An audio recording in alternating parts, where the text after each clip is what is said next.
आज हम आपको महाभारत से जुड़ी एक घटना बताते हैं जिसमें पांचों पांडवों ने अपने मृत पिता पांडु का मांस खाया था। उन्होंने ऐसा क्यों किया, ये जानने के लिए पहले हमें पांडवों के जन्म के बारे में जानना पड़ेगा।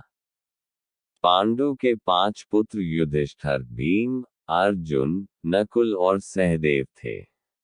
इनमें से युधिष्ठिर, भीम और अर्जुन की माता कुंती तथा नकुल और सहदेव की माता माद्री थी। पांडु इन पांचों पुत्रों के पिता तो थे, पर इनका जन्म पांडु के वीर्य तथा संभोग से नहीं हुआ था, क्योंकि पांडु को श्राप था कि जैसे ही वो संभोग करेगा उसकी मृत्यु हो जाएगी। इसलिए पांडु के आग्रह पर यह पुत्र कुंती और माद्री ने भगवान का आह्वान करके प्राप्त किए थे। जब पांडु की मृत्यु हुई तो उसके मृत शरीर का मांस पांचों भाइयों ने मिल बांट कर खाया था।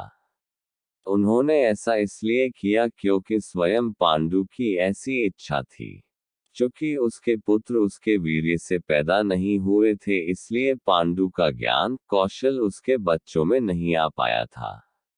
इसलिए उसने अपनी मृत्यु पूर्व ऐसा वरदान मांगा था कि उसके बच्चे उसकी मृत्यु के पश्चात उसके शरीर का मांस मिल बांट कर खा ले, ताकि उसका ज्ञान बच्चों में स्थानांतरित हो जाए। पांडवों द्वारा पिता का मांस खाने के संबंध में 2 मान्यता प्रचलित है।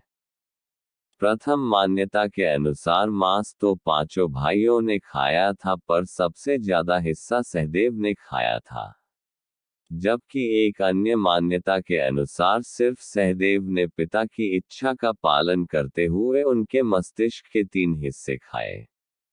पहले टुकड़े को खाते ही सहदेव को इतिहास का ज्ञान हुआ, दूसरे टुकड़े को खाने पे वर्तमान का और तीसरे टुकड़े को खाते ही भविष्य का।